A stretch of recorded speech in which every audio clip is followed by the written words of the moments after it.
வணக்கம் நண்பர்களே. நம்ம தினமும் சாப்பிடும் சில சாதாரண உணவுகள் நம்ம உடலுக்கு அசாதாரணமான பலன்களை தரக்கூடியவை. இன்னைக்கு அப்படிப்பட்ட 3 சூப்பரான உணவுகளை பற்றி தான் பார்க்க போகிறோம். அதுதாங்க பூண்டு, முந்திரி, பாதாம். இந்த மூணையும் சரியான அளவில் சரியான நேரத்தில் எடுத்துக்கொண்டால் உடலுக்கு இயற்கையான சக்திகள் கிடைக்கும். இதய ஆரோக்கியம் மேம்படும், மூளையுடைய செயல்திறன் மேம்படும், நோய் எதிர்ப்பு சக்தி அதிகரிக்கப்படும். வயது அதிகரிக்கும் போது ஏற்படக்கூடிய அந்த நோய் எதிர்ப்பு தன்மை, பலவீனம் இது எல்லாமே சரி செய்யப்படும். உடலில் ஏற்படக்கூடிய மாற்றங்கள் மெதுவாக குறைய ஆரம்பிக்கும். அதே மாதிரி உடலுக்கு தேவையான ஊட்டச்சத்துக்களும் கிடைக்கும். ஆனால் இந்த 3 உணவுகளையும் சரியான முறையில் எடுத்துக்கிட்டால் தான் அதனுடைய பலன்கள் முழுமையாக கிடைக்கும். எப்படி இந்த 3 உணவுகளை நம்ம எடுத்துக்கிறணும் சரியான முறையில், ஒரு நாளைக்கு எவ்வளவு சாப்பிடணும், எந்த நேரத்தில் எடுத்துக்கிறணும், எவ்வளவு நாட்கள் தொடர்ந்து சாப்பிடணும் அப்படிங்கிறது தான் இந்த வீடியோவில் பார்க்க போகிறோம். இந்த வீடியோ உங்கள் வாழ்க்கையை மாற்றக்கூடிய ஒரு அற்புதமான வீடியோவாக இருக்கலாம். வீடியோவை ஸ்கிப் பண்ணாமல் முழுமையாக பாருங்கள். கண்டிப்பாக உங்களுடைய ஆரோக்கியத்திற்கு இது பயனுள்ள ஒரு வீடியோவாக இருக்கும். உங்கள் ஆரோக்கியம் உங்கள் கையில்தான். இப்போ ஒவ்வொரு பொருளுடைய நன்மைகளையும் பார்த்துடலாம். எதுக்காக இந்த 3 பொருட்களை நம்ம எடுத்துக்கிறோம் அப்படிங்கிறத நீங்கள் தெரிஞ்சுக்கிறணும்ல. அதனால தான் இந்த 3 பொருட்களை பற்றி அதனுடைய நன்மைகளை நம்ம பார்க்க போகிறோம். பூண்டோடைய அற்புதமான நன்மைகளை ஃபஸ்ட்டு பார்த்துடலாம். பூண்டில் இருக்கக்கூடிய முக்கியமான வேதிப்பொருள் அலிசிலின்ங்க. இது தாங்க பூண்டுக்கு மிகவும் மருத்துவ குணங்களை கொடுக்கக்கூடியது.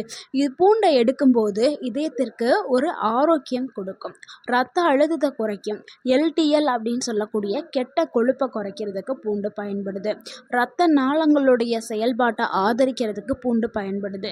அதே மாதிரி நோய் எதிர்ப்பு சக்தியை வலுவாக்குறதுக்கு, நோய் எதிர்ப்பு மண்டலத்தை அதிகரிக்கிறதுக்கு பூண்டு பயன்படுது.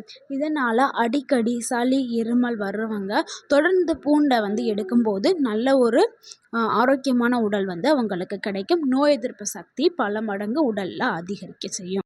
அடுத்து முதுமையை தாமதப்படுத்துறதுக்கு பூண்டு பயன்படுது. பூண்டில் இருக்கக்கூடிய ஆன்டி ஆக்சிடென்ட்டுகள் செல்களை ஆக்சிடேட்டிவ் சேதத்திலிருந்து பாதுகாக்கிறதுக்கு பயன்படுது. இதனால் வயது அதிகரிக்கும் போது ஏற்படக்கூடிய சில மாற்றங்களை தாமதப்படுத்துறதுக்கு பூண்டு பயன்படுது. அவங்களுடைய உடல் சக்தியாக இருக்கட்டும், இல்லை சர்ம அழகாக இருக்கட்டும், ஸோ எல்லாமே தாமதப்படுத்துறதுக்கு பூண்டு பயன்படுது. அதாவது நீங்கள் இளமையை நீட்டிக்கிறதுக்கு பூண்டை தொடர்ந்து உணவில் எடுத்துக்கிறலாம். அடுத்து நம்ம இரண்டாவதாக பார்க்கக்கூடிய ஒரு பொருள் என்னென்னா அதுதாங்க பாதாம். பாதாமுடைய சக்திகளை பார்த்துடலாம்.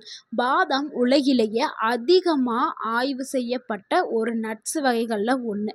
ஏன்னா இது ரொம்பவுமே ஒரு சிறப்பான ஆரோக்கியத்தை கொடுக்கக்கூடிய ஒரு நட்ஸ்ன்னு சொல்லப்படுது. இது ஒரு சூப்பரான ஒரு உணவு அப்படின்னு சொல்லப்படுது. ஏன்னா இதில் நிறைய ஊட்டச்சத்துக்கள் இருக்குது. இதில் விட்டமின் இ, புரோட்டீன், நார்ச்சத்து, ஹெல்த்தி ஃபேட்டு, கால்சியம், மெக்னீஷியம் இது எல்லாமே அதிகமாக இருக்குது. முக்கியமாக விட்டமின் இங்கிறது ரொம்பவுமே சக்தி வாய்ந்த ஆன்டி ஆக்சிடென்ட். இது தோல் ஆரோக்கியத்தை ஆதரிக்கிறதுக்கு இது பயன்படுது. அதே மாதிரி இரத்த சர்க்கரைக்கு இந்த பாதாம் பயன்படுது.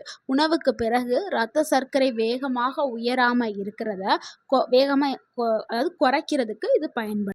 அடுத்து இதயத்தை பாதுகாக்கிறதுக்கு பாதாம் பயன்படுது. பாதாமில் இருக்கக்கூடிய ஊட்டச்சத்துக்கள் LDL அப்படின்னு சொல்லக்கூடிய அந்த கெட்ட கொழுப்பை குறைக்கிறதுக்கு, இதயத்தை சுற்றி இருக்கக்கூடிய கெட்ட கொழுப்பை குறைக்கிறதுக்கும், HDL அப்படின்னு சொல்லக்கூடிய நல்ல கொழுப்பை ஆதரிக்கிறதுக்கும் இது பயன்படுது. ஸோ மொத்தமாக இதயத்தை ஆரோக்கியமாக வச்சுக்கிறதுக்கு பாதாம் பயன்படுது. அதே மாதிரி ஆண்களுக்கு தேவையான அந்த ஸ்டாமினா பவரை கொடுக்கறதுக்கு, ஒரு எனர்ஜி, ஆற்றல், திறன் எல்லாத்தையுமே கொடுக்கறதுக்கு பாதாமில் இருக்கக்கூடிய ஊட்டச்சத்துக்கள் பயன்படுது. அடுத்து நம்ம மூன்றாவதாக பார்க்கக்கூடிய ஒரு பொருள் என்னென்னா முந்திரி தாங்க. முந்திரியும் நிறைய மருத்துவ பயன்களை கொண்ட ஒரு உணவு. இதுவும் நட்ஸ் வகைகளை நம்ம ஸ்நாக்ஸாக சாப்பிடுவோம். முந்திரி சாப்பிட்டா குண்டாகி விடுவோம்னு நினச்சி நிறைய பேர் அதை தவிர்த்துறாங்க. ஆனால் அது உண்மையே கிடையாது. அது முழுமையான உண்மை கிடையாது. நீங்கள் அதிகமாக சாப்பிட்டா தான் உடல் எடையை அதிகரிக்கும், கொலஸ்ட்ரால்லாம் ஏற்படும். அளவாக நம்ம எடுத்துக்கிட்டோம்னா ரொம்பவுமே ஆரோக்கியமானது. முந்திரி மிக மிக ஒரு சத்து நிறைந்த ஒரு உணவுங்க. ஏன்னா முந்திரியில் என்ன ஊட்டச்சத்துக்கள் இருக்குன்னா, நல்ல கொழுப்பு இருக்குது, மெக்னீசியம் இருக்குது, காப்பர் இருக்குது, ஜிங்க் இருக்குது, புரோட்டீன் இருக்குது. இது எல்லாமே அதிகமாகவே இருக்குது. இதனால் ஒரு எனர்ஜியை கொடுக்கறதுக்கு முந்திரி பயன்படுது. முந்திரியில் இருக்கக்கூடிய அந்த ஆரோக்கியமான கொழுப்பு நீண்ட நேரம் சக்தியை வழங்குறதுக்கு, அந்த ஒரு நாளுக்கான நம்ம வேலை செய்கிறதுக்கான திறனை கொடுக்கறதுக்கு, அந்த எனர்ஜியை கொடுக்கறதுக்கு முந்திரி பயன்படுதுங்க. அடுத்து இரண்டாவது நன்மை என்னென்னா, எலும்புகளுடைய ஆரோக்கியத்திற்கு முந்திரி பயன்படுது. காப்பர், மெக்னீசியம் இது ரெண்டுமே முந்திரியில் அதிகமாக இருக்கிறதுனால எலும்புகளுடைய ஆரோக்கியத்திற்கு இது பயன்படுது. அதே மாதிரி வயதான காலத்தில் வரக்கூடிய இந்த ஆஸ்ட்ரோபோரோசிஸ்ன்னு சொல்லக்கூடிய எலும்பு அரிப்பு நோயெல்லாம் இருக்குல்ல, அதெல்லாம் தடுக்கிறதுக்கு முந்திரி பயன்படுது. அடுத்து மூளையோடைய ஆரோக்கியத்திற்கு முந்திரி பயன்படுது. முந்திரியில் இருக்கக்கூடிய நல்ல கொழுப்புகள் மூளையோட செல்களை செயல்பாட்டை ஆதரிக்கிறதுக்கு பயன்படுதுங்க. அதே மாதிரி ஆண்களுக்கு தேவையான அந்த ஆண்மை பவரை கொடுக்கறதுக்கு, ஸ்டாமினா எனர்ஜியை கொடுக்கறதுக்கு முந்திரி பயன்படுது. ஸோ இந்த 3 பொருட்களுமே தனித்தனியாக நிறைய நன்மைகளை கொண்டது, நிறைய ஊட்டச்சத்துக்களை கொண்டது. ஸோ இது 3யுமே நம்ம சேர்த்து எடுக்கும்போது அப்போ பலன்கள் ரெட்டிப்பாகவே கிடைக்கும். எப்படி நம்ம சரியான முறையில் இந்த 3 பொருட்களையும் எடுக்கிறது அப்படிங்கிறத நம்ம இப்போ பார்க்கலாம். பூண்டு நம்ம 2 இல்லைன்னா 3 பல் பூண்டுங்க. ஆனால் 2 போதுமானது. பெரிய பூண்டாக இருந்தால் 2 பூண்டு போதும். ரொம்ப சின்னதாக இருந்தால் 3 எடுத்துக்கிறேங்க. இது தாங்க அளவு. அதிகமாக எடுக்கக்கூடாது. ஒரு நாளைக்கு 2ங்கிறதே போதும். ஸோ 2 பூண்டை பச்சையாக சாப்பிட முடியும் அப்படின்னா நீங்கள் பச்சையாக எடுத்துக்கலாம். ஆனால் அதுக்கு சில முறைகள் இருக்குது. அதை கண்டிப்பாக ஃபாலோ பண்ணியே ஆகணும். எப்படி பூண்டை சாப்பிடணும்னா, பூண்டோடைய தோலை உரிச்சிட்டு நீங்கள் அந்த பூண்டை நசுக்கி கையில் ஒரு 5 நிமிஷம் வச்சுட்டு, அதுக்கப்புறம் 5 நிமிஷம் நசுக்கி 5 நிமிஷம் வச்சதுக்கு அப்புறம் தான் நீங்கள் சாப்பிடணும். இது தாங்க சரியான முறை. நீங்கள் தவறாக சாப்பிட்டீங்கன்னா விளைவுகள் ஏற்படும். அதனால் சரியான முறையை நீங்கள் ஃபாலோ பண்ணுங்கள். 5 நிமிஷம் ஏன் வைக்க சொல்கிறோம்னா, அதில் அலிசிலின் ஃபார்ம் ஆகும். இதுதான் உங்களுக்கு ஆரோக்கியத்தை கொடுக்கும். ஸோ நீங்கள் பச்சையாக இல்லை எனக்கு ஸ்மெல்லு பிடிக்காது, பச்சையாக சாப்பிட பிடிக்கலை, சிலருக்கு சென்சிட்டிவ் ஸ்டொமக் இருக்கும், பச்சையாக சாப்பிட்டா வயிறு எரியும். ஸோ அவங்க என்ன பண்ணுறீங்கன்னா, லேசாக வறுத்து சாப்பிடுங்க. அதாவது ரோஸ்டடு கார்லிக் சாப்பிட்றது ரொம்பவே நல்லது. எப்படி வறுக்கணும்னா, எண்ணெயெலாம் ஊற்றக்கூடாது. வெறுமனவே வடச்சட்டியில் போட்டு வறுத்து சாப்பிட்லாம். இல்லைன்னா தீயில் சுட முடிஞ்சால் நல்லா சுட்டு கூட நீங்கள் சாப்பிட்டுக்கிறலாம். இந்த மாதிரி தான் சாப்பிடணுங்க. அதாவது 2 பூண்டு. அடுத்து பாதாம்ங்க.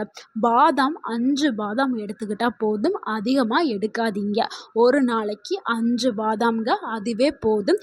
இதை நீங்கள் நைட்டு தண்ணியில் ஊற வச்சு காலையில் நீங்கள் அப்படியே ஊறின பாதாமை எடுத்து தோலை நீக்கிட்டு உள்ளே இருக்கக்கூடிய பருப்பை நீங்கள் சாப்பிடணும். ஸோ தோலை நீக்கிட்டு தான் சாப்பிடணும். எதுக்காக நான் தோலை நீக்க சொல்கிறேன்னா, தோலில் டேனின் அப்படின்னு சொல்லக்கூடிய ஒரு பொருள் இருக்குது. அது பாதாமில் இருக்கக்கூடிய ஊட்டச்சத்தை முழுமையாக உறிஞ்ச விடாது நம்ம உடலால். ஸோ அதனால தான் அந்த தோலை நீக்கிட்டு சாப்பிட சொல்கிறேன். இப்படி சாப்பிடும்போது உங்களுக்கு செரிமானம் நல்லாவே இயங்க ஆரம்பிக்கும். அடுத்து முந்திரிங்க. முந்திரி 4 இல்லைன்னா 5 முந்திரி எடுத்துக்கிறேங்க. சின்ன முந்திரியாக இருந்தால் 5 எடுத்துக்கிறேங்க. பெரிய முந்திரியாக இருந்தால் 4 போதுங்க. முந்திரியமே எப்படி சாப்பிட்றீங்கன்னா, இரவுலையே தண்ணியில் ஊற வச்சுட்டு காலையில் அந்த ஊறின முந்திரி எடுத்துக்கிறேங்க. ஊறி நீங்கள் சாப்பிட்டீங்கன்னா நல்ல ஒரு செரிமானம் ஏற்படும். ஸோ அதனால தான் நம்ம ஊற வச்சு எடுத்துக்க சொல்கிறோம். ஸோ எல்லா உணவுகளுமே நம்ம ஊற வச்சு சாப்பிட்டோம்னா நம்மளுக்கு ஈஸியாக செரிமானமாகும். அதனுடைய ஊட்டச்சத்துக்கள் உடலால் வேகமாகவே, அதாவது எல்லா முழு சத்தும் உடலால் உறிஞ்சி கொள்ளப்படும். அதனால தான் ஊற வச்சு எடுக்க சொல்கிறோம். இதை 3யும் நம்ம சேர்த்து எடுக்கிறதுனால உடலுக்கு என்ன கிடைக்கும்னா, நல்ல புரதங்கள் கிடைக்குங்க, நல்ல கொழுப்பு கிடைக்கும், நார்ச்சத்து கிடைக்கும், விட்டமின்கள் கிடைக்கும், தாதுக்கள் இது எல்லாமே கிடைக்கும். இது எல்லாமே நம்ம உடலுக்கு தேவையான ஊட்டச்சத்துக்கள். இதை எடுக்கும்போது யாரெல்லாம் கவனமாக இருக்கணும் இல்லை தவிர்க்க வேண்டும் அப்படிங்கிறத பார்த்துடலாம். ரத்தம் உறைதல் மருந்து மாத்திரை, அதாவது பிளட் தின்னர் மருந்து மாத்திரை எடுக்கிறவங்க இதை தவிர்க்கிறது நல்லதுங்க. இல்லைன்னா நீங்கள் உங்களுடைய மருத்துவர்கிட்ட கேட்டுட்டு எடுக்கிறது ரொம்பவே நல்லது. ஏன்னா பூண்டு சேர்க்குறோம்ல, அதனால். இல்லைன்னா பூண்டை மட்டும் நீங்கள் தவிர்த்துட்டு மற்ற 2யும் நீங்கள் சாப்பிடலாம். அதே மாதிரி அறுவை சிகிச்சைக்கு செல்றதுக்கு முன்னாடி இருக்கிற ஸ்டேஜில் இருப்பீங்களா சிலர்லாம். இப்போ அடுத்த வாரம் எனக்கு எனக்கு வந்து ஆப்ரேஷன் பண்ண போகிறேன் அப்படின்னு இருக்கிறவங்க யாரும் பூண்டை வந்து சாப்பிட வேண்டாம். ஏன்னா பூண்டு சாப்பிடும்போது சில மாற்றங்கள் உடலில் ஏற்படும். அதனால் அவங்க தவிர்க்கிறது ரொம்பவே நல்லது. அடுத்து முந்திரி சாப்பிட்டா எனக்கு அலர்ஜி ஆகும், பாதாம் சாப்பிட்டா அலர்ஜி ஆகும் அப்படின்னு இருக்கிறவங்க பாதாமே முந்திரியும் தவிர்க்கிறது நல்லது. மற்றபடி எல்லாருக்குமே இந்த உணவுகள் வந்து பொருந்தும். நண்பர்களே, இப்போ நம்ம பார்த்த இந்த 3 உணவையுமே சரியான அளவில் எடுத்துக்கிறங்க. அப்போ தான் உங்களுக்கு ஆரோக்கியம் கிடைக்கும். அதிகமாக சாப்பிட்டிங்கன்னா விளைவுகள், அதாவது ஆபத்துகள் ஏற்படும். ஸோ அளவாக எடுத்துக்கிறது தான் ரொம்பவே நல்லது. அடுத்து இந்த உணவுகளோடு சேர்த்து சில ஹேபிட்டையும் நீங்கள் ஃபாலோ பண்ணணும். அது என்னென்னா, தினமும் நீங்கள் உங்கள் உடலுக்கு உடற்பயிற்சி கொடுக்கணும். அதாவது நீங்கள் நடைப்பயிற்சி செய்யலாம், இல்லைன்னா வேறு ஏதாவது ஸ்ட்ரென்தனிங் ஒர்க் அவுட் பண்ணுறா இருந்தாலும் பண்ணலாம். ஆனால் தினமும் நீங்கள் உடலுக்கு உடற்பயிற்சி ஒரு 1/2 மணி நேரம் கண்டிப்பாக கொடுங்க. அதே மாதிரி ஒரு நாளுக்கான தூக்கம் நல்லா கொடுங்க. 7லேருந்து 8 மணி நேரம் கண்டிப்பாக தூங்கணும். அப்போ தான் உடல் வந்து அந்த டைமில் வந்து ரிப்பேர் ஆக வேண்டிய வேலைகள்லாம் வந்து செஞ்சு எல்லா வேலைகளுமே உடலில் வந்து நடக்க ஆரம்பிக்கும். அடுத்து வந்து போதுமான தண்ணீர். ஒரு நாளைக்கு 2லேருந்து 3 லிட்டர் தண்ணி நீங்கள் கண்டிப்பாக அவசியமாக எடுத்துக்கிறணும்.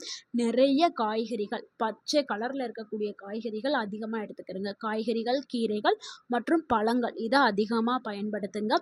ஜங்க் ஃபுட்டுகளை வந்து தவிர்த்துருங்க. அது கூட புகைப்பிடிக்கிறது, மது அருந்துறது இது எல்லாத்தையும் தவிர்த்துருங்க. அப்புறம் மன அழுத்தத்தை குறைக்கிறதுக்கான சில விஷயங்களை நீங்கள் செய்யுங்க. அதாவது நீங்கள் உடற்பயிற்சி செஞ்சாவே மன அழுத்தம் போயிடும். ஸோ உடற்பயிற்சி செய்ய செய்ய உங்களுக்கு மனம் வந்து ரொம்பவே ஃப்ரெஷ் ஆயிரும். ஸோ இதை எல்லாத்தையும் நீங்கள் ஃபாலோ பண்ணிங்கன்னா நீங்கள் நீண்ட காலத்துக்கு ரொம்பவுமே ஆரோக்கியமாக இருக்கலாம். நண்பர்களே, இந்த வீடியோ உங்களுக்கு பயனுள்ளதாக இருந்திருந்தா இந்த வீடியோக்கு ஒரு லைக் பண்ணுங்கள். இந்த வீடியோவை உங்களுடைய ஃப்ரெண்ட்ஸ் அண்ட் ஃபேமிலிக்கு ஷேர் பண்ணுங்கள். மறக்காமல் நம்ம சேனலை சப்ஸ்கிரைப் பண்ணுங்கள், சப்போர்ட் பண்ணுங்கள், கமெண்ட் பண்ணுங்கள். தேங்க்யூ ஃபார் வாட்சிங் அண்ட் வாழ்க வளமுடன். உங்கள் ஆரோக்கியம் உங்கள் கையில் தான். நன்றி, வணக்கம்.